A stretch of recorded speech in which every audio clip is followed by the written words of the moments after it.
Welcome to Crisp and Concise series C&C tutorials. This is the first video and it is on the thoracic cavity.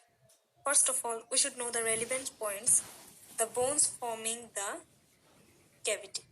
So the relevant points are laterally the bones which are forming the thoracic cavity are the ribs. You can see in this diagram, laterally there are 12 pairs of ribs. And anteriorly sternum. Anteriorly this is the sternum. Anteriorly sternum. Posteriorly vertebra. 12 thoracic vertebra. Posteriorly 12 thoracic vertebra. So we can remember from this that 12 pairs of ribs and 12 thoracic vertebra are forming the thoracic cavity. So to remember this, I have one trick, that is T for 12, T for thoracic cavity and T for 12 pairs of ribs. Thoracic, T for thoracic vertebra, there are 12 thoracic vertebra, so all are 12. Now come to the floating ribs and true ribs and false ribs. The first 7 ribs, you can count from here, the first 7 ribs are completely encircling the thoracic cavity. They extend from the vertebra up to the sternum, so they are called as true ribs. True, but the false ribs are 8th, 9th and 10th. Why these are called as false ribs? Because the 8th rib, 9th rib and 10th rib, you can appreciate from the diagram that the 8th, 9th and the 10th ribs are not touching the sternum anteriorly. They are touching the costocartilage of 7th rib. So 8th, 9th and 10th rib are called as false ribs. So there are 7 true ribs, 3 false ribs and 2 floating ribs. The 11th and 12th ribs, you can see in this diagram, the 11th and 12th ribs are floating. They are not coming anteriorly, they are floating posteriorly. So this was the brief idea about the thoracic cavity. Now come to the sternum. We should know the sternum very clearly because it have very important landmarks. This is the manubrium. This is sternal angle, which is a very important landmark. The sternal angle is the point which corresponds with the T4 vertebra, which means thoracic 4 vertebra. T4 vertebra, T4, thoracic 4 vertebra corresponds with the sternal angle.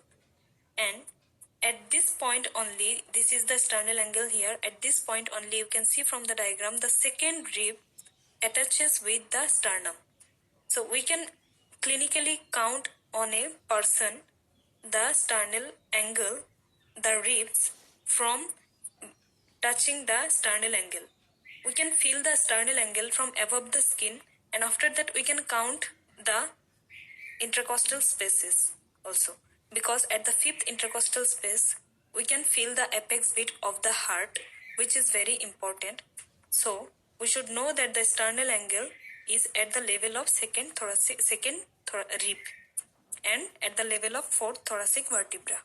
Now the contents of the thoracic cavity: a pair of lungs, then heart, trachea, a pair of lungs, heart, trachea, esophagus, aorta, pulmonary trunk, superior and inferior vena cava, a pair of lungs, heart, aorta, superior and inferior vena cava, and the diaphragm also.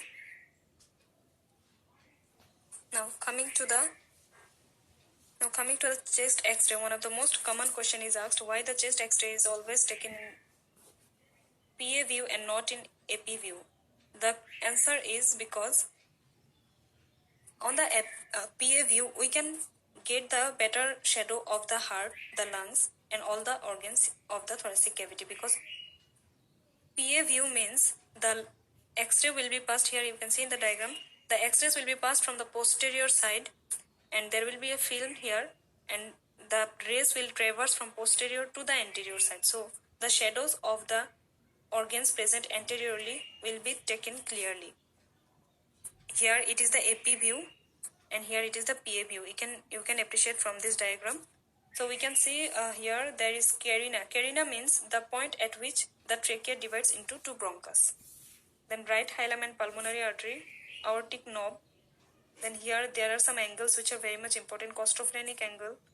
Then this is breast shadow and there is left hemidiaphragm. This is the left hemidiaphragm. This is the right hemidiaphragm. Costophrenic angle. Then costocardiac angle. The angle between the heart and the costal ribs. This is called as